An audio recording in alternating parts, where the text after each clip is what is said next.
আজ আমরা সত্যের ক্ষতিকারক দিক নিয়ে আলোচনা করব। শাস্ত্রে সত্যকে ধরে থাকার কথা বলা হয়েছে। সত্যকে ধরে থাকলে অনেক সময় আমাদেরকে চরম রুক্ষ একটি পরিস্থিতির মধ্যে দিয়ে যেতে হতে পারে। কঠিন অনেক সমস্যা আমাদের সামনে উপস্থিত হতে পারে। আবার অনেক সময় সত্যকে ধরে থাকা অবাস্তবিক বলে মনে হতে পারে।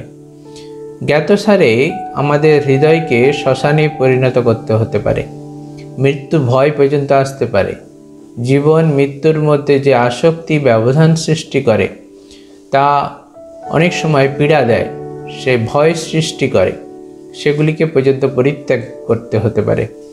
জীবনে আপাত সুখকর মুহূর্তগুলি আমাদের যেগুলি সুখকর মনে হয় সেগুলি সত্যকে ধরে থাকলে অনেক সময় ত্যাগ করতে হতে পারে।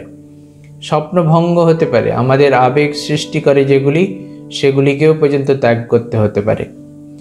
আমাদের ভালোবাসা, আমাদের যে আবেগ, আমাদের প্রভুত্বের গরিমা, আমাদের যে ছোট ছোট স্বপ্ন, সেগুলোকে অনেক সময় ভেঙে তছনছ করে দেয়।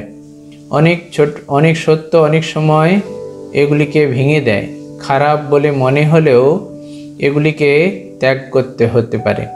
তাই সত্য উপরে প্রতিষ্ঠিত হলে এই অস্থায়ী এই যে স্বপ্নগুলি, যে আপাত সুখ প্রদানকারী স্বপ্নগুলি, এগুলি ভেঙে দেয়, নষ্ট হয়ে যায়। কিন্তু আমরা সত্যকে ধরে থাকলে দীর্ঘস্থায়ী একটি আনন্দ সুখ অনুভব করতে পারব।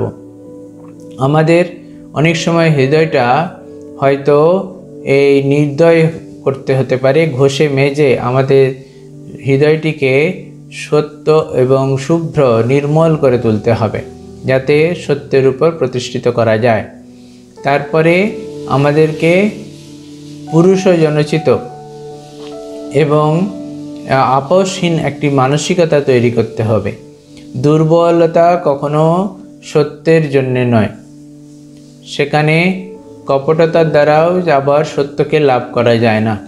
তো আপাত দৃষ্টিতে যে ভালো বলে মনে হয় তা কিন্তু কখনো দীর্ঘস্থায়ী হয় না। তাই সত্যকে ধরে থাকলে আমরা দীর্ঘস্থায়ী এবং যা পরম সুখদায়ক সেই ফল বা সেই সত্যকে, সেই আনন্দকে আমরা লাভ করতে পারব।